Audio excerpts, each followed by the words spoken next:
Vicky Howard is over there. And Joe Williams, who can't be with us this evening, but Joe has led the setting up establishment of this expo, and all three of you have done a wonderful job, and I think we can see that when we look around us this evening. So what I'd like to do really is just, Bill Dunster is going to open the show probably in about 5 minutes time, maybe a few minutes than that. But what I want to do is just talk to you very briefly about why we're having this expo. We haven't had a BSP show, as far as I know, ever. And we're at the end, I think, or in the middle of, I'm not quite sure, a period of quite substantial growth for the School of Planning. Now, I first came to BSP in 1998. I didn't join the school that year, I joined it the year after. If anybody wants to know why, I'll tell you later.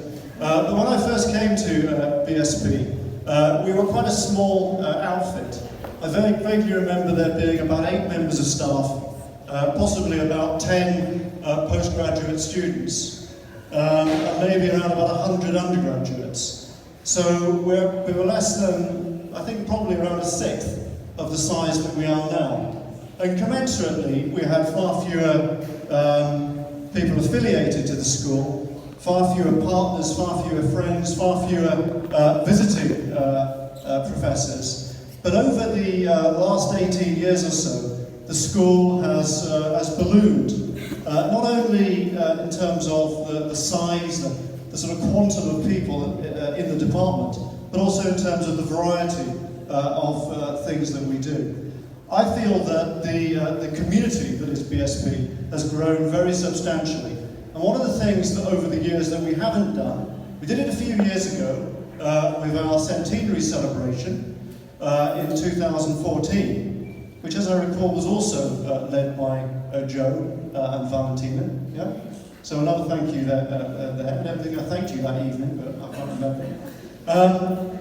What we haven't done over the years is celebrate, and I think it's really important for a community as diverse as this to celebrate, come together and celebrate its achievements occasionally. And that's the opportunity that we have tonight.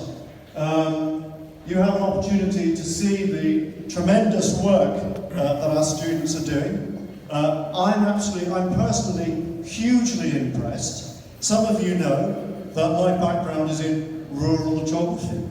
Yeah, believe it or not. And when I see the visualizations of these ideas tonight, the quality of the thinking that has gone behind it, and the quality of the presentation, I'm truly awe-inspired by the achievements of our students. So it's an opportunity to showcase that work, and it's an opportunity for us to get together, have a drink. I'm sure that there is enough wine for everybody in the garden room. Have a drink and discuss and engage and think about where BSP is going in the future and where planning and urbanism may be going and taking us as well. So thank you for attending this evening. I hope you have productive conversations and engagements. I'm going to hand over now to Bill Dunster. Bill is a long-standing contributor to our programs at BSP. He's one of the friends of the department that I mentioned earlier, and he's also, what did I say, he's a visiting professor. As well as being principal and founder of Bedset, he's also a visiting professor in the school. So without further ado, Bill, over to you.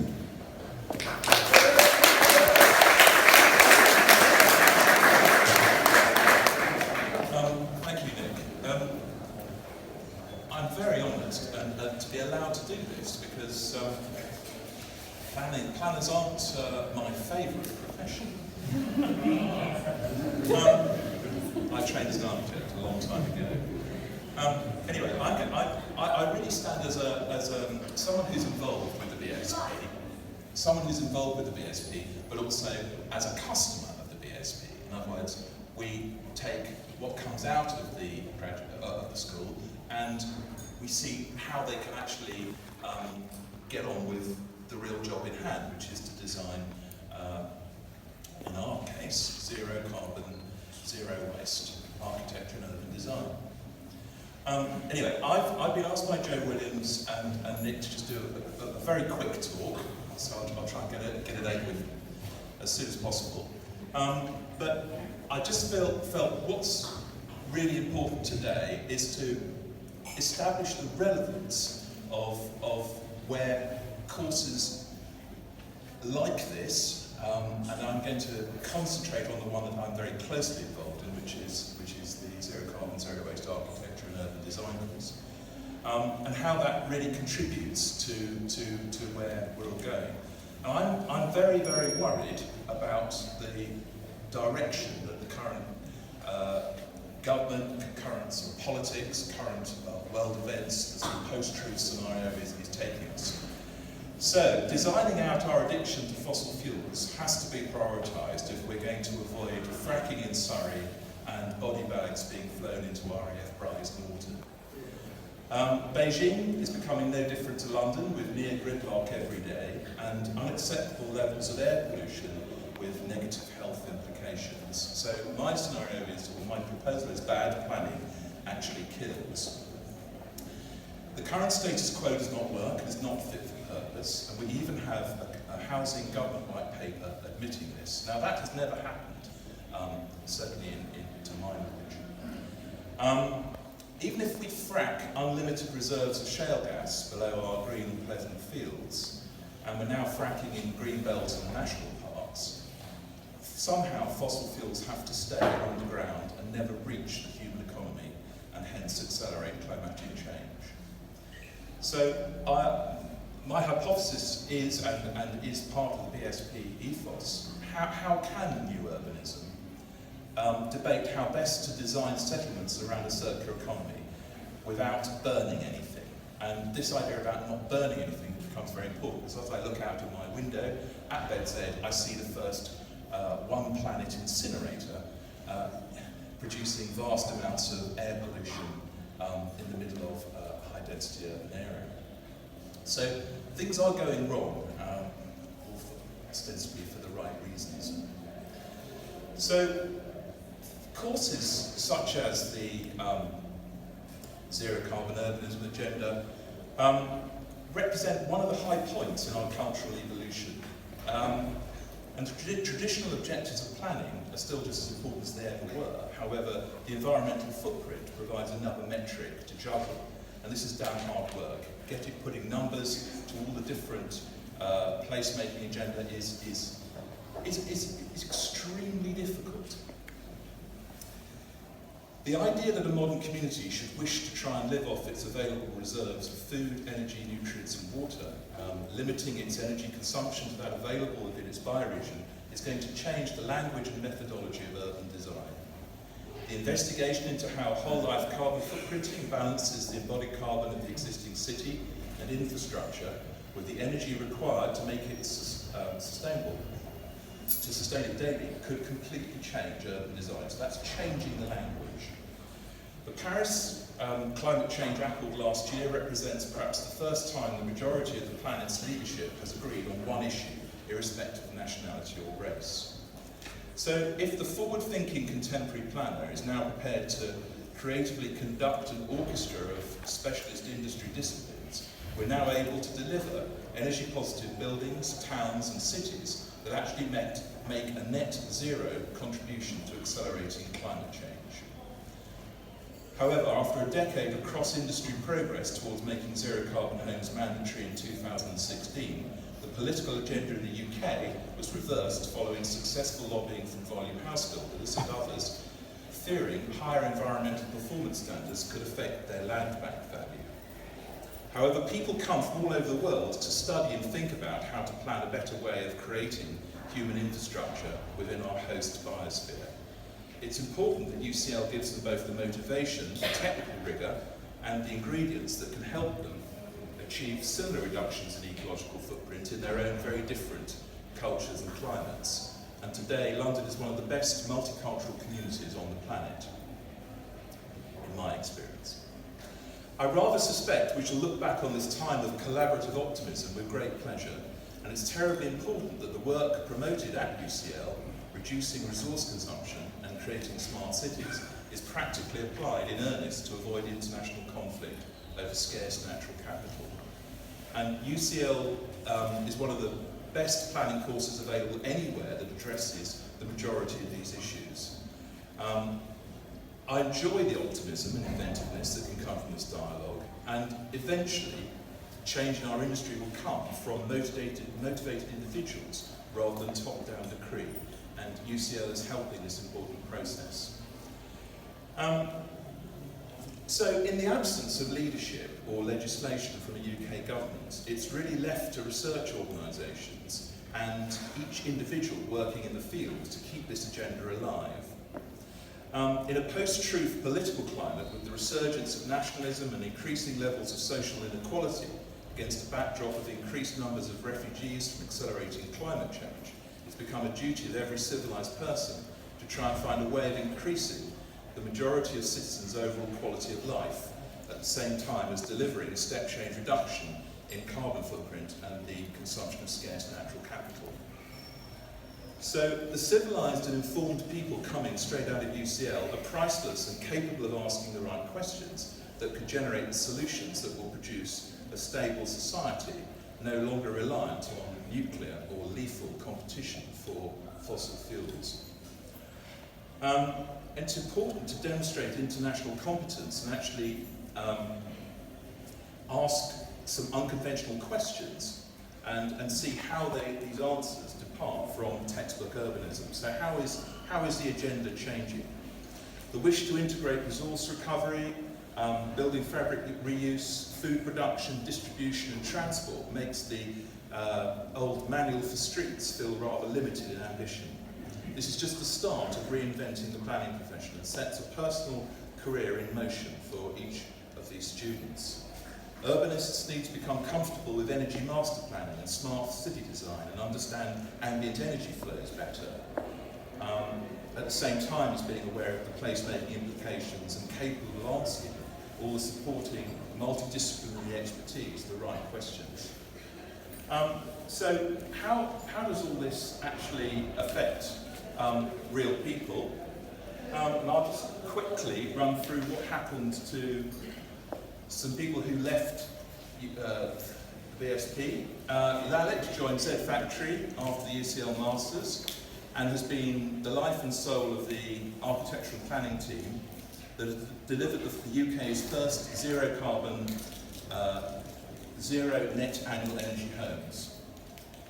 This involved taking a builder from the Yellow Pages and constructing a prototype show home for evaluation and performance testing at the BRE. And the construction system and technologies demonstrated obviate the need for any investment in centralised electric generation and informed the new design code for delivering zero energy bills neighbourhoods. There isn't a market-led planning company in the UK that is even trying to address this agenda now that the government legislation has been reversed. And Lallet is now a partner in Z Factory, has the depth of understanding and holistic skills to move from a wall window junction to a complete urban quarter. And it's that knowledge and that ability to change scale which is so valuable. Then we go on from Tien Ran from the Bartlett School of Architecture, who's been working on systems to provide zero energy bills affordable homes to low-income key workers and for people who can't afford mortgages. The idea is to use air rights above parking spaces to create forkliftable pop-up zero carbon villages with the same durability as any new home, but capable of being erected in a weekend and moved if necessary. And these can be rented out for around £650 a month, which is about the same price as a room in a shared home.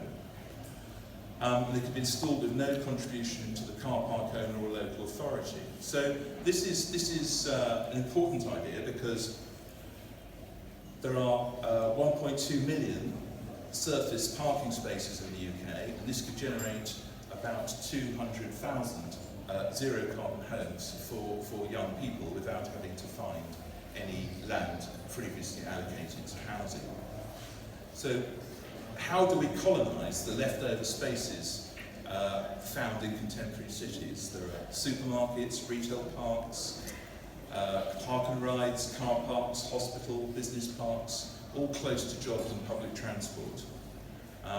So it's possible to solve problems, perhaps leaving behind the idea of garden cities, and perhaps moving closer to Archigram and Glastonbury.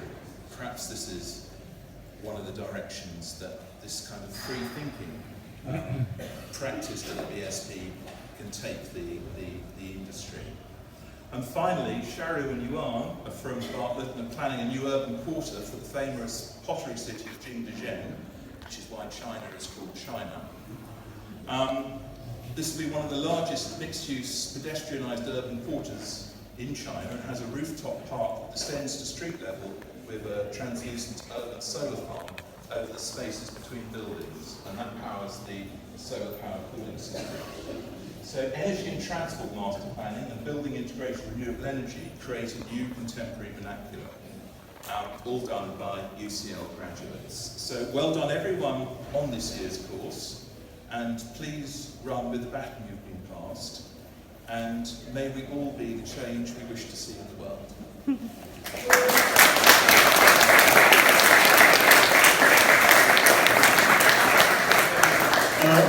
One addition to the lineup this evening, our Dean, Professor Alan Penn, would like to say a few words. I would indeed. Thank you very much, Bill. That's a fantastic summary, I think, of what's actually a really important and actually quite an interesting time in this whole faculty. The School of Planning has not put on a show like this in my memory. I'm actually trying to think back, and it goes a long way, it goes back beyond Nick's actually, to whether or not I've seen one. I don't think I have. I think there have been some very early, but relatively small scale events. It's really important. This field of work, the way that planning distinguishes itself from other disciplines in the built environment, is absolutely fundamental. It's the only area in which time is a real dimension. The architects sit there and they produce beautiful drawings and wonderful objects and things which have great formal and textural and lighting and colour and all of that stuff. But it's really only in the planning field that people think about the social, the economic, the practical and the temporal aspects of how all of this comes together to actually work. Now, of course, that's remarkably difficult to show, and I think you have to go around and read the pieces in this room in order to begin to get a grasp as to what it is that people are doing. And that is something which an exhibition is not particularly good at, actually. Reading is always difficult. You know, have you got, well, at my age, have you got your spectacles? Becomes a challenge. But it is tremendously important, because actually if you go around and look at what's on the wall here, there's an enormous wealth of thinking about that set of issues and how they all come together that is displayed. And I think this is something that the School of Planning should be really proud of. The way I would see this is that this is an aspect of the way the whole complexion of the built environment comes together, that this school is key to. I think Bill has had it absolutely right in saying it's the best place around at the moment, thinking of these sorts of thoughts. And I think this is absolutely fundamental to the way we in the Bartlett and the Faculty of the Built Environment need to think about the future. It is how do you bring together all the different disciplines, but also how does each of them make the impact of their intellectual endeavour understood by the public at large. So it's well worth going over to the corner over there and having a read of articles that are as though they were devised for journal or paper articles, newspaper articles, that try to convey some of the ideas to a lay public that you're exploring. It's well worth reading every one of the posters that are on the walls, because actually what they do is unpack a series of really complex and difficult challenges that are facing all of us around the planet, in the UK and around the world. And I think it's only planning that's taking on that breadth of challenge at the moment. So well done to all of you. Thanks very much. Great benefit to have you here. Thank you.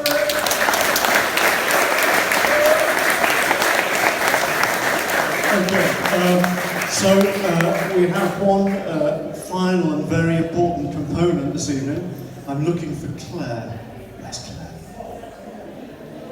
So we have a tour of the exhibition. Claire Collon, here she is, who's stood in today. Oh, that's great. She's going to lead a tour of the exhibition to explain all the work of the students that you're seeing and others this evening. Before that, we have a very opportune moment to grab a glass of wine, which is in the garden room next door. One very small piece of housekeeping. Please return your glasses to the garden room afterwards. There is great concern about the loss of glasses. Thank you very much. The show is now open. We'll continue in 10 minutes. Thank you.